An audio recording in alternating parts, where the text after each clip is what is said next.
కూడా న్యాయవాదిని అతి స్వల్పకాలం ప్రాక్టీస్ చేసే అవకాశం వచ్చింది. నాకు బాగా గుర్తు ఏంటంటే ఆ రోజుల్లో నేను మొదటిగా రాజకీయాల్లో ప్రవేశించాలనుకున్నప్పుడు నాకు పదవి కావాలని తిరుగుతూ ఉండేవాడిని. నేను వర్ధంబాబు గారు జిల్లా యూత్ కాంగ్రెస్ ప్రెసిడెంట్గా ఉన్నారు. ఆయన జిల్లా యూత్ కాంగ్రెస్ ప్రెసిడెంట్గా మీరు ఉన్నారు కాబట్టి ఈ జాయింట్ సెక్రటరీనో జనరల్ సెక్రటరీనో ఇవ్వండి, నేను న్యాయవాదిని కొత్తగా ప్రాక్టీస్ చేస్తున్నాను, వీళ్ళలో నేను పలుమార్లు తిరిగితే ఇప్పుడు మాకు సింగం బసప్పన్న గారు ఉండేవారు, జిల్లాలో హనుమయ్య గారు వారు. నాకు ఆయన విద్య కావడం వల్ల నువ్వు బసప్పన్న గారిని చెప్పించుకొని నేను వేస్తా అన్నాడు. బసప్పన్న గారు వెళ్ళను, ఆయన వేయలేదు.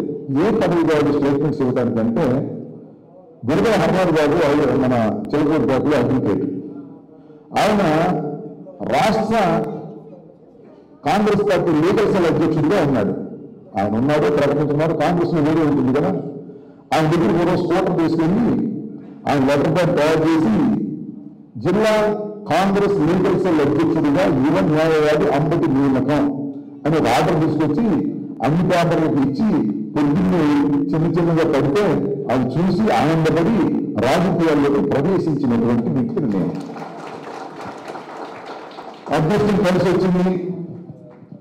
న్యాయవాదిగా 2 సంవత్సరాలు 3 సంవత్సరాలు ప్రాక్టీస్ చేయమని ఆ రోజుల్లో మరి వంగవీటి మోహన్ మరణం తర్వాత జరిగినటువంటి ఎన్నికల్లో నాకు ఇక్కడ ఉన్నటువంటి నాయకుల్లో ముఖ్యంగా రాయపాటి సాంబశివరావు గారు గ్రూప్గా నన్ను భావించి సింగం బసప్పన్న గారి వ్యతిరేకంగా నాకు టికెట్ ఇచ్చారు, ఆయన ఎంపీ ఇచ్చారు, గెలిచాము, శాసనసభకు వెళ్ళాం. సరే ఈ మధ్యలో వెళ్ళిపోతున్నాను తెలుస్తున్నాను, వేరే అంశాలు. అప్పటి నుంచి నేను మళ్ళా కోర్టు వేసుకునే అవకాశం కానీ కోర్టుకు వెళ్ళవలసిన అవకాశం కానీ నాకు రాలా. కాబట్టి నాకు గుర్తు లేని ప్రస్తుతం చేయకపోయినా నాకు న్యాయవాదులతో కలిసి మాట్లాడుకోవటం చాలా సరదాగా, ఆనందంగా, తృప్తిగా ఉంటుందని ఈ సందర్భంగా నేను మనవి చేస్తున్నాను. అయితే ఇక్కడ వాళ్ళు మాట్లాడాలంటే చాలా విస్తృతమైనటువంటి పరిధి ఉన్నటువంటి సబ్జెక్ట్. రాజకీయాల్లో న్యాయవాదుల పాత్ర ఎక్కడ దగ్గర వెళ్ళాలి, ఎన్నికల్లో న్యాయవాదుల పాత్ర ఎక్కడ దగ్గర వెళ్ళాలి, వైఎస్ఆర్ కాంగ్రెస్ పార్టీలో న్యాయవాదుల పాత్ర, అది మన ప్రస్తుతమైనటువంటి సబ్జెక్ట్ అని అనుకున్నాం. ఎన్నికలు కూడా సమీపిస్తున్నాయి కాబట్టి. రాజకీయాల్లో న్యాయవాదుల పాత్ర అంటే మనం ముందుకు వెళ్తే స్వతంత్ర పోరాటంలో న్యాయవాదుల పాత్ర అంటే ఒకసారి చూస్తే ఎంత అద్భుతమైన పాత్ర పోషించారో. భారతదేశానికి స్వాతంత్రాన్ని తీసుకురావడం కోసం న్యాయవాదులుగా ఆ రోజు జవహర్లాల్ నెహ్రూ కానీ, ఈవెన్ మహాత్మా గాంధీ కానీ, వీళ్ళందరూ కూడా న్యాయవాదులుగానే ఉండి భారతదేశం కోసం, స్వాతంత్రం కోసం పోరాడినటువంటి వ్యక్తులు. న్యాయవాదులకు ఒక ప్రత్యేకత ఉంటుంది. ఎందుకుంటుందంటే జనం మధ్యలోనే ఎక్కువ ఉంటారు, జనంతో నిత్య సంబంధాలు కలిగి ఉంటారు. కాబట్టి న్యాయవాదులు తొలి దశలో, భారతదేశానికి స్వాతంత్రం వచ్చినటువంటి తొలి దశలో రాజకీయాల్లో అందరూ న్యాయవాదులు వచ్చారు పెద్ద స్థాయిలో. తర్వాత డాక్టర్ల తర్వాత ఇండస్ట్రీస్లో వచ్చారు, డబ్బు ప్రభావం పెరిగిపోయిన తర్వాత. మీరు ఒకసారి చూసినట్లయితే మన రాష్ట్రంలో కూడా ప్రకాశం పంతులు గారు న్యాయవాది, భాను వెంకటరామ రెడ్డి గారు న్యాయవాది, బ్రహ్మానంద రెడ్డి గారు, విజయభాస్కర్ రెడ్డి గారు, అందరూ న్యాయవాదులే. న్యాయవాదులు షార్ట్ కట్ లో రాజకీయాలకు వచ్చేటటువంటి పరిస్థితి ఆ రోజున ఇప్పుడు మారింది అనుకోండి. ఇప్పుడు మారింది, ఎవరు పెద్ద క్యాష్ ఉంటే వాళ్ళే రాజకీయాలకు వస్తున్నారు తప్ప న్యాయవాదులు, డాక్టర్, తర్వాత డాక్టర్ల పాత్ర వచ్చింది. డాక్టర్లు కూడా స్లోగా ప్రవేశించారు. అనేది ఏంటంటే న్యాయవాదులు అనేవారు ఆ సెక్రటరీ పీపుల్, సమాజంలో ప్రభావాన్ని చూపగలిగిన శక్తి సామర్థ్యాలు ఉన్నటువంటి వృత్తి న్యాయవాదులు ఎక్కువ మనం చేస్తున్నాం. అలాంటి న్యాయవాదుల పాత్ర గురించి మనం చెప్పాలంటే ఒక చోట చెప్పలేము, నిరంతరం ఉంటుంది పాత్ర. రాజకీయాల పెద్ద పాత్ర వహించేటటువంటి అవకాశం ఉన్నటువంటి వ్యక్తులు న్యాయవాదులు. సరే, నేను వైఎస్ఆర్ కాంగ్రెస్ పార్టీలో ఎలా ఉన్నా వైఎస్ఆర్ కాంగ్రెస్ పార్టీ ప్రారంభం నుంచి నేను చూస్తున్నా. హైదరాబాద్లో మొదటిగా న్యాయవాదుల మీటింగ్ పెట్టారు ఫస్ట్. అప్పుడు నేను వెళ్ళాను, నేను తప్ప ఎవరు లేదు ఆ రోజున. వెరీ స్టార్టింగ్ రాజశేఖర రెడ్డి గారు మరణించారు, జగన్మోహన్ రెడ్డి గారు ఓదార్పు అక్కడికి వెళ్తున్నారు. దిస్ మోస్ట్ కాంట్రవర్షియల్ సబ్జెక్ట్ ఆ రోజున. న్యాయవాదులు హైదరాబాద్లో ఉన్నటువంటి న్యాయవాద సంఘాలు బయటకు వచ్చి వైఎస్ఆర్ కాంగ్రెస్ పార్టీ చేస్తున్నది కరెక్ట్, అప్పుడు వైఎస్ఆర్ కాంగ్రెస్ పార్టీ లేదు క్షమించాలి, జగన్మోహన్ రెడ్డి గారు చేస్తున్నది కరెక్ట్ అని కాంగ్రెస్ పార్టీకి వ్యతిరేకంగా గవం ఎత్తింది న్యాయవాదాన్ని సందర్భంగా మనం చేస్తున్నాం. ఈ దేశంలో ఈ రాష్ట్రంలో ఏ పని చేయాలన్నా న్యాయవాదుల సపోర్ట్ ఉంటే ఎవరికైనా ధైర్యం వస్తుంది. ఎందుకు వస్తుందంటే ఏదన్నా ఒక ఊరికి చేస్తే ఏం తెలియదు ఏదో కేసు పెడతారు, లేకపోతే లిఫ్ట్ చేసి తీసుకెళ్తారు, అపోజిషన్ ఉన్నప్పుడు పాత్ర. అది న్యాయవాదం ఉంటే అది ఆగిపోతారు పోలీసులు కూడా. మీరు చూడండి చాలా సందర్భం నా ధైర్యం అది. నేను శాసనసభ్యులు కాకముందు న్యాయవాదిగా ఉన్నప్పుడు పోలీసులతో దర్శించడం ఒకటి సార్లు పెట్టుకున్నా. అప్పుడు వైద్య గారు వచ్చాక పెద్ద ఉపన్యాసం కూడా పెట్టారు నాకు. ఎస్ఐలు ప్రయోజనం ఏం పడేశాను నేను. సో ఉద్యమాన్ని కాదు, ఉద్యమానికి కొట్టుకెళ్ళి వేరే బుద్ధిమానాన్ని స్టూడెంట్ ఉన్నప్పుడు అదే రైతు వేరే విషయం బుద్ధిమాన్ గారు. నేను ఏమిటంటే న్యాయవాదికి పోలీసులు ఏదైనా చేస్తే ఎదుర్కోగలిగిన శక్తి న్యాయవాదికి ఉంటుంది, గుర్తుపెట్టుకోండి. ఇంకోటి కూడా మనం చేస్తున్నా, ఎంత పెద్ద పోలీస్ ఆఫీసర్ అయినా న్యాయవాదులైనప్పటికీ అక్కడ గడిగడం వేయాల్సిందే.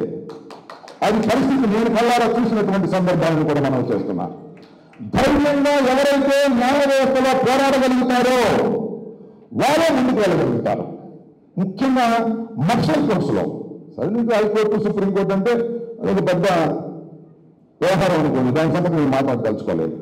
కాబట్టి న్యాయవాదుల పాత్ర గురించి నేను ప్రత్యేకంగా చెప్పవలసిన అవసరం లేదు, కొన్ని గుర్తు చేసుకోవాల్సినటువంటి అవసరాలు ఉంటాయి. ఇవాళ మన మనోహర్ గారు చాలా వివరంగా చెప్పారు. చిన్న చిన్న ఇబ్బందులు ఉంటాయి, చాలా సహజమైనటువంటి ఇబ్బందులు. ఏ ఇబ్బందులు అంటే నేను పార్టీ కోసం పోరాడాను, నేను పార్టీ కోసం పనిచేశాను, నాకు న్యాయం జరుగుతలేదే అనేటువంటి భావన చాలా మందికి ఉంటుంది. ఉండటం సహజమైనటువంటి అంశం. ఒక్కసారి న్యాయం జరగదని ఈ సందర్భంగా మనం చేస్తున్నాం. ఇది సుదీర్ఘమైనటువంటి ప్రయాణం. కొందరికి న్యాయం జరుగుతుంది, కొందరికి న్యాయం జరగదు తప్ప అన్యాయం జరగదు. ముఖ్యంగా నేను మనం చేస్తున్న these are regional favours. Jaganmohan Reddy గారు నిత్యం పరిశీలిస్తున్నటువంటి ఒక రాజకీయ పక్షం ఇది, ప్రభుత్వం ఇది. ఈ ప్రభుత్వంలో అందరికీ అవకాశాలు రావాలంటే రావు, అంత వేకెన్సీస్ ఉండవు.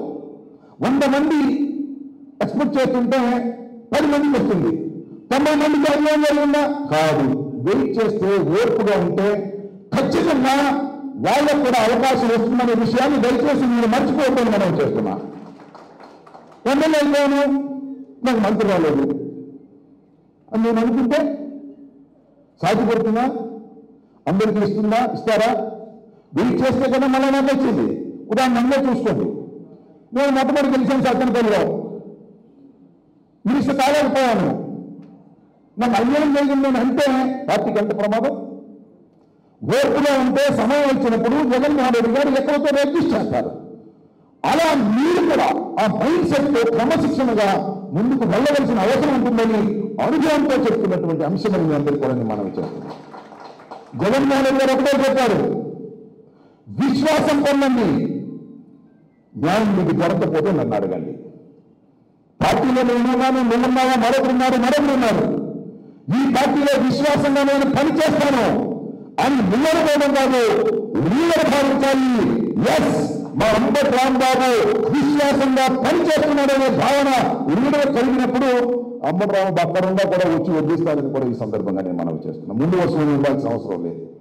ఒక విశ్వాసాన్ని, పార్టీకి పనిచేయాలనేటువంటి ఒక దృక్పథాన్ని, పార్టీ అంటే నడవాలనేటువంటి ఒక ఆలోచనని, పార్టీ తీసుకున్నటువంటి నిర్ణయాలను ఆచరించేటటువంటి లక్షణాలు కలిగినటువంటి వ్యక్తి మాత్రమే ప్రస్తుత రాజకీయాల్లో మనగలగడు తప్ప అదర్వైజ్ నాట్ పాసిబుల్ అనే విషయాన్ని మీరు గమనించాలని కూడా ఈ సందర్భంగా మనం చేస్తున్నాం. న్యాయవాదులు ఒకరు కోర్టు దగ్గర మాట్లాడతారు, బయటకు వెళ్ళినప్పుడు మాట్లాడతారు, ఎక్కడికి వెళ్ళినా మాట్లాడతారు.